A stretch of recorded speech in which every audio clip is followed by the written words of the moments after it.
कभी भी भारतीय जनता पार्टी के लोग सही बात नहीं बोलते थे। उनके द्वारा जो घोषणा हुआ था, उनके द्वारा जो घोषणा पत्र में था, आदरणीय प्रधानमंत्री जी कहे थे जब मेरी सरकार बनेगी तो मैं प्रत्येक वर्ष 2 करोड़ लोगों को रोजगार देने का काम करेंगे। आज उनकी 9 वर्ष हो गया, 9 दूना 18 करोड़ युवाओं को रोजगार दिया। उन्होंने घोषणा की थी जब मेरी सरकार बनेगी तो मैं प्रत्येक व्यक्ति के खाते में 15-15 लाख रुपया देने का काम करेंगे। किन्हीं के खाते में गया क्या? उन्होंने घोषणा किया था कि काला धन हम वापस लाएंगे। काला धन जब 1000 के नोट था उनको बंद करके 2000 के नोट चलाया।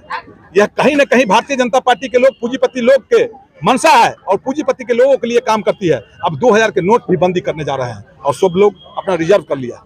भारतीय जनता पार्टी के लोग सिर्फ गरीब तबके, अति पिछड़ा के लोगों को ठगने का काम करती है। भारतीय जनता पार्टी के लोग अभी बोल रहे थे भाई, अभी हम लोग युवा राष्ट्रीय जनता दल के बैनर तले सभी जिला मुख्यालय में धरना प्रदर्शन किए थे। उस धरना प्रदर्शन में किए थे जब भारतीय जनता पार्टी के लोग, जिस समय सरकार कांग्रेस की सरकार थी, यूपीए गठबंधन की देश में सरकार थी, आदरणीय मनमोहन जी प्रधानमंत्री हुआ करते थे, पीवी नरसिम्हा राव जी प्रधानमंत्री हुआ करते थे। उस समय महंगाई का जो स्तर था, भारतीय जनता पार्टी के नेत्री थी, भारतीय जनता पार्टी के जो नेता थे, वो गैस सिलेंडर सर पर रखकर और धरना प्रदर्शन करने का काम किया। गैस मिला, लेकिन आज जो हाल है, जो माताओं बहनों का गैस चूल्हा बंद हो रहा है। आज उस समय यूपीए गठबंधन की सरकार में 300 रुपये गैस सिलेंडर मिलता था। आज भारतीय जनता पार्टी के सरकार में वह गैस सिलेंडर 1200 से 1300 रुपये मिल रहा है। उस समय पेट्रोल की कीमत 50 रुपये हुआ करता था, 40 से 50 रुपये हुआ करता था। आज भारतीय जनता पार्टी की सरकार में पेट्रोल की कीमत 108 से 110 रुपये हो चुका है। उस समय डीजल का कीमत 40 रुपये हुआ करता था, आज डीजल का कीमत 100 रुपये हो गया। खास करके डीजल से सभी लोग, किसान, जो गरीब तबके के लोग हैं, जो खेती करते हैं, हमारा देश कृषि प्रधान देश है और खेती का पटवन करने के लिए, चाहे गाड़ी हो जाने के लिए डीजल की अहम भूमिका रहती है डीजल के, और डीजल का कीमत आज 100 रुपये लीटर हो गया है।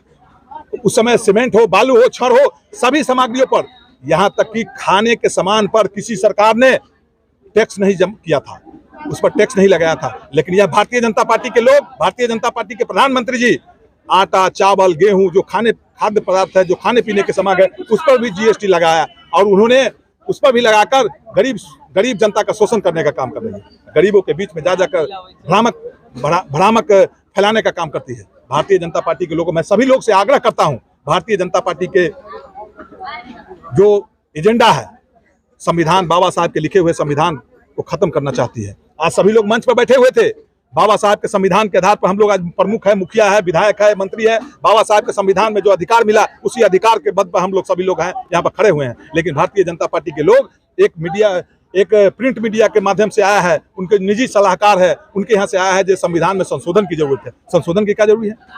उसमें संशोधन के इसीलिए जरूरी है जो आप लोग आज वोट के समय में सभी नेता लोग के यहाँ जाते हैं, अपना पक्ष रखते हैं, लेकिन भारतीय जनता पार्टी के लोग, भारतीय जनता पार्टी की सरकार आएगी तो आपके वोट देने का अधिकार जो पहले के जमाना में था, उसी ढंग से आपको हटा दिया जाएगा। वोट के उसमें कर दिया जाएगा, ग्रेजुएट रहेगा वही वोट कार्ड डालेगा। आप जो गरीब तबका के लोग हैं, जो पढ़े लिखे नहीं लोग, वोट से वंचित कर दिया जाएगा। भारतीय जनता पार्टी की सोची समझी साजिश है। इसको सब लोग से आग्रह करता हूँ मैं लोग, शहीद रामफल मंडल जी के अगर शहादत दिवस मनाने आए हैं, उनके प्रति सच्ची श्रद्धा है तो संविधान को बचाइए, और संविधान को बचाने के लिए भारतीय जनता पार्टी को रोकना होगा। जो कहते हैं, उन्होंने जो कहा करता है उस पर खड़ा नहीं उतरता है। हमारे नेता आदरणीय तेजस्वी प्रसाद यादव जी को 2020 में सभी लोगों ने मुख्यमंत्री के रूप में उनको वोट देने का काम किया था, लेकिन कहीं न कहीं मुख्यमंत्री नहीं बने। लेकिन भारतीय जनता पार्टी संविधान बचाने के लिए, भारतीय जनता पार्टी को रोकने के लिए हमारे नेता आदरणीय तेजस्वी प्रसाद यादव जी ने बिहार के मुखिया आदरणीय नीतीश कुमार जी को ही मुख्यमंत्री के रूप में कबूल किया, और उनके नेतृत्व में आज महागठबंधन की सरकार चल रही है। इससे लोगों को सोचने और समझने की जरूरत है। जो हमारा संविधान बचा रहेगा, तब हमारा अधिकार मिल रहा है, उस अधिकार से हम लोग अपना काम कर सकते हैं।